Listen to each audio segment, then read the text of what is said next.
अब्दुल हमीद अदम ने कभी एक गजल में लिखा था, साकी शराब ला की तबीयत उदास है। बिहार में इन दिनों इस लाइन की पैरोडी चल रही है। लोग कह रहे हैं, सरकार शराब ला की राजस्व उदास है। एक दशक का वक्फा बीत चुका है जब बिहार के मुख्यमंत्री नीतीश कुमार ने पॉलिसी मेकिंग के लिहाज से सबसे बड़ा यू टर्न लिया था। बिहार का मुख्यमंत्री बनते ही जिन नीतीश कुमार ने बिहार में शराब ठेकों की चेन स्थापित कर दी थी, उन्हीं ने 2016 में राज्य में शराब बेचने पर पूरी तरह पाबंदी लगा दी। इस फैसले को 10 बरस हो चले हैं और अब ये चर्चा होने लगी है कि क्या बिहार में शराब पर लगा बैन हटा देना चाहिए। ये सवाल जब तक आकार लेता रहा है, विरोधी नेता कहते रहे हैं कि बिहार में शराबबंदी पूरी तरह फेल है, इसलिए ये फैसला वापस लिया जाना चाहिए। नए नवेले विधायक प्रशांत किशोर ने बिहार चुनाव के दौरान कहा था कि शराब बैन की वजह से राजस्व में 20,000 करोड़ का नुकसान हो रहा है। यही सवाल दोबारा बिहार भ्रमण पर निकला है, क्योंकि एक रिसर्च पेपर पब्लिश हुआ जिसमें डेटा के जरिए दिखाया गया कि बिहार में आखिर शराबबंदी के क्या फायदे हुए और कितना नुकसान हो रहा है। याद कीजिए नीतीश कुमार का मुख्यमंत्री कार्यकाल। जब भी उनके इस फैसले की बात हुई या खुद नीतीश ने कोई बयान दिया, हर बार कहा कि यह फैसला सूबे की महिलाओं को ध्यान में रखते हुए लिया गया है।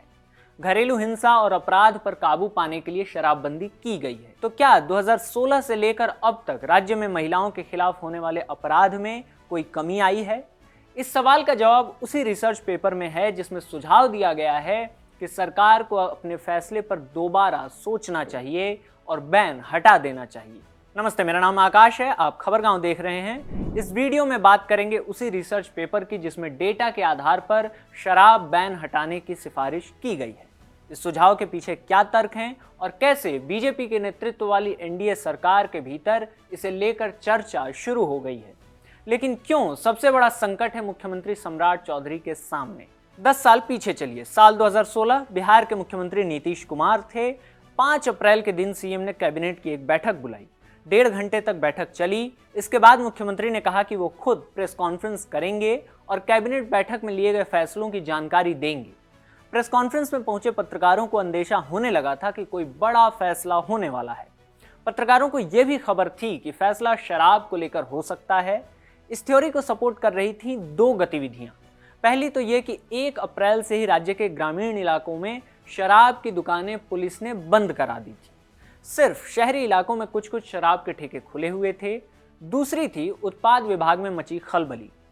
सूत्रों का वर्कलोड कम करते हुए मुख्यमंत्री प्रेस कॉन्फ्रेंस करने पहुंचते हैं। मीडिया को बताते हैं कि कैबिनेट मीटिंग में सरकार ने फैसला लिया है कि बिहार में शराब बैन किया जाएगा।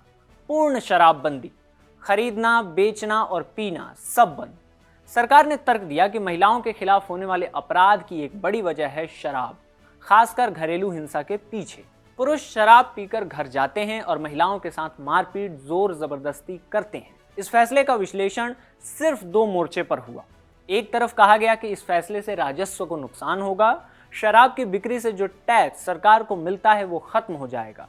दूसरी तरफ कहा गया कि इस फैसले के बाद नीतीश कुमार ने महिला वोट बैंक को अपने नाम कर लिया है। बिहार जैसे राज्य में जहां जातियों के खांचे से वोट बैंक का पासबुक छपता है, वहां नीतीश कुमार ने एक ऐसे ब्रैकेट में एंट्री ली जहां उन्हें सीएम बने रहने की चाबी मिल गई। 2025 तक ये चाबी उनके हाथ ही रही, जब तक कि बीजेपी ने उन्हें उनकी कुर्सी से हटाया नहीं और सम्राट चौधरी को मुख्यमंत्री बनाया नहीं। यानी चुनावी मोर्चे पर तो शराबबंदी का फैसला पूरी तरह कामयाब रहा, लेकिन पहले मोर्चे और उस तर्क का क्या जो सरकार ने दिया था?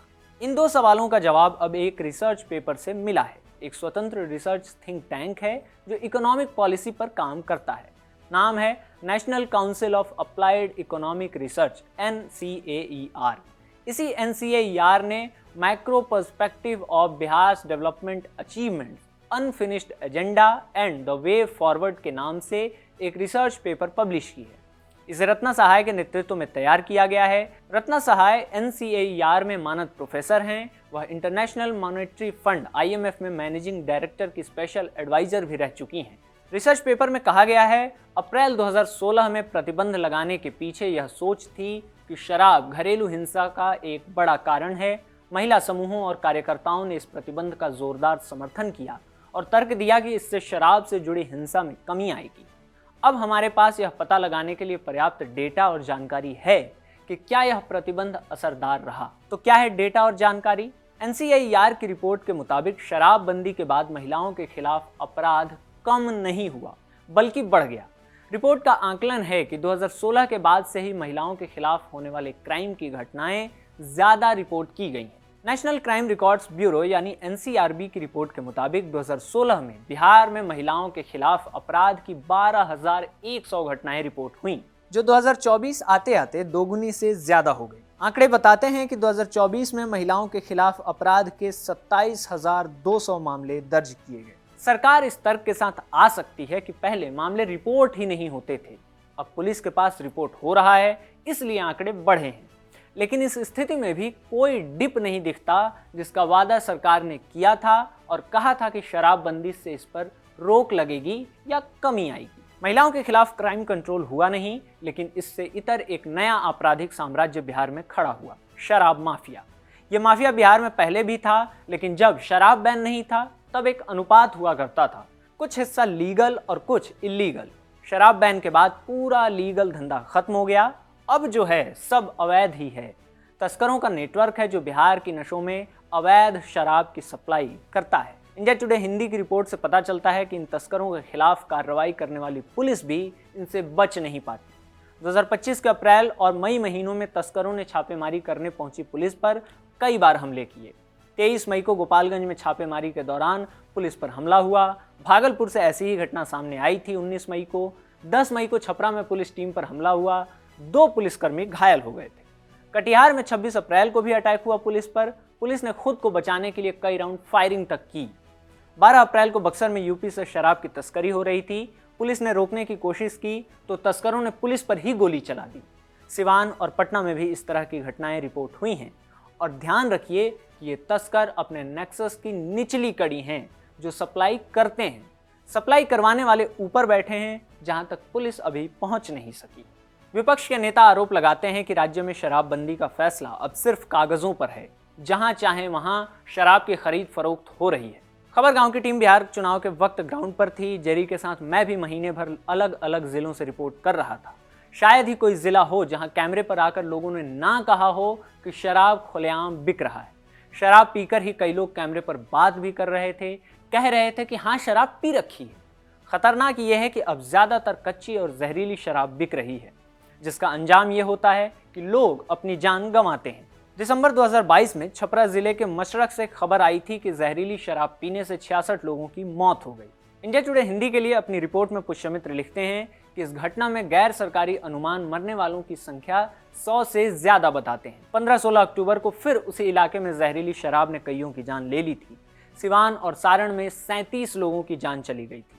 सरकारी आंकड़ों के आधार पर तब रिपोर्ट में लिखा गया कि 2016 से 2024 के बीच सिर्फ इन्हीं इलाकों में जहरीली शराब पीने से 205 लोगों की मौत हो चुकी थी। इसी दौरान पूरे बिहार में 303 लोगों ने जान गंवाई।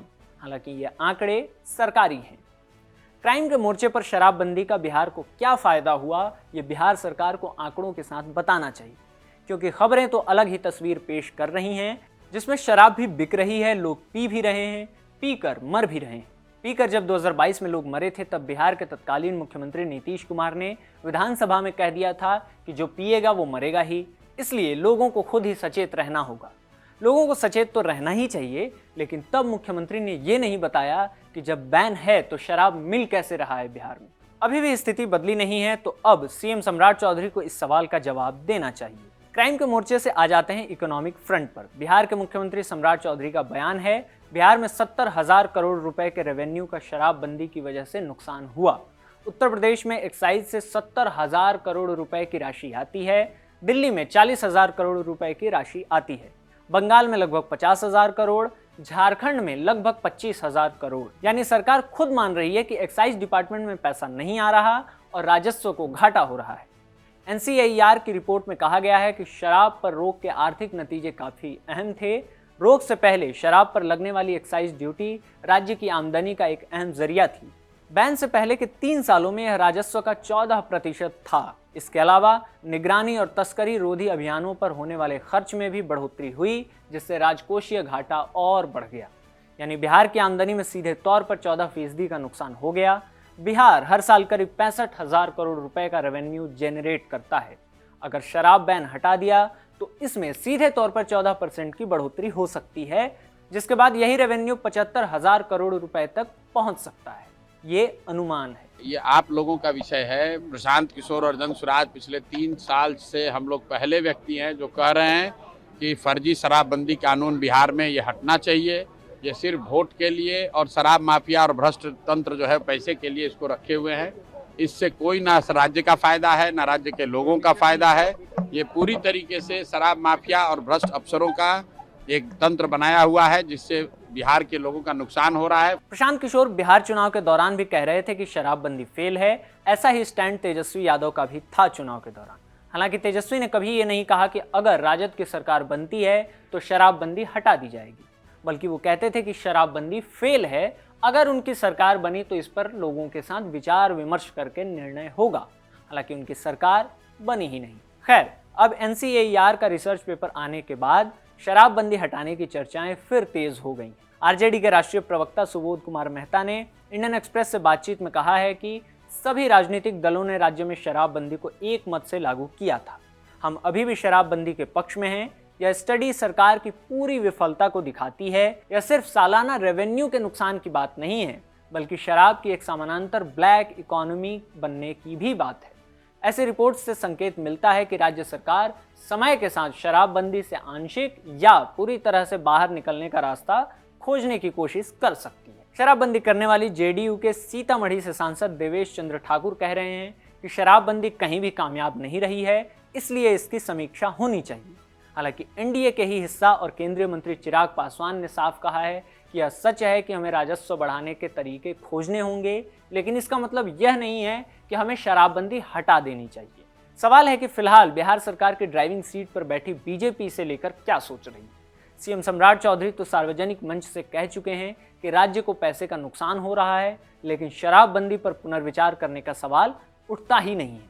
हालांकि इंडियन एक्सप्रेस में छपी अपनी रिपोर्ट में संतोष सिंह ने एक बीजेपी सोर्स के हवाले से लिखा है, शराब की पैरेलल इकोनॉमी बनने के साथ साथ दूसरे तरह के नशीले पदार्थों के इस्तेमाल में भी भारी बढ़ोतरी हुई है। साथ ही बिहार में हॉस्पिटैलिटी इंडस्ट्री तभी फल फूल सकती है जब हम शराब की बिक्री को भले ही आंशिक रूप से लेकिन शुरू करें। एक बात तो तय है कि राज्य सरकार अपनी शराब नीति पर दोबारा विचार करने में समय लेगी। नीति में किसी भी बदलाव से पूर्व मुख्यमंत्री नीतीश कुमार नाराज हो सकते हैं। शराबबंदी को वापस लेने का फैसला धीमी गति से आगे बढ़ने वाली प्रक्रिया है। शराबबंदी की पूरी सुई नीतीश कुमार के साथ टंगी हुई है। सरकार के मुखिया सम्राट चौधरी को यह बात बखूबी मालूम है। नीतीश कुमार ने अपने कार्यकाल में कई फैसले लिए, लेकिन सबसे ज्यादा बात शराबबंदी की ही करते रहे हैं। महिलाओं के खाते में जीविका दीदी योजना के तहत 10-10 हज़ार रुपए भेजने से ज्यादा असरदार उनके लिए शराबबंदी का फैसला रहा है। इसलिए विधानसभा में जब कभी कोई विपक्षी नेता शराबबंदी पर सवाल उठाता था तो नीतीश कुमार अपने सामान्य व्यवहार को किनारे कर भड़क जाते थे। गुस्से में ही बोल पड़ते थे कि जो पिएगा वो मरेगा। विपक्ष को कहते थे कि इस फैसले में तो आप लोग भी साथ थे, तो अब क्यों बोल रहे हो। नीतीश कुमार भले ही राज्यसभा सांसद बन चुके हैं, दिल्ली शिफ्ट हो चुके हैं, लेकिन बीजेपी उनका महत्व अच्छे से जानती है। गठबंधन में 80 से ज्यादा सीटें जदयू की भी हैं, जिसके बूते बिहार में सरकार चल रही है। बीजेपी पहली बार अपना CM बना पाई है, इसलिए बीजेपी ऐसा कोई भी फैसला करने से बचेगी जो नीतीश कुमार को नाराज कर दे, खासकर शराबबंदी का फैसला। लेकिन जैसा कि बीजेपी से जुड़े सोर्स कह रहे हैं कि अंदर खाने चर्चा शुरू है। इसे लेकर किसी भी तरह के बदलाव तक पहुंचने के लिए सरकार पर्याप्त समय लेगी। अगर आप बिहार से हैं तो बताइएगा कमेंट बॉक्स में कि शराबबंदी के फैसले को लेकर आप क्या सोचते हैं। क्या बिहार में शराब बैन हटा देना चाहिए। इस वीडियो में इतना ही। मेरा नाम आकाश है, कैमरे के पीछे सर्वेश। खबरगांव देखते रहिए।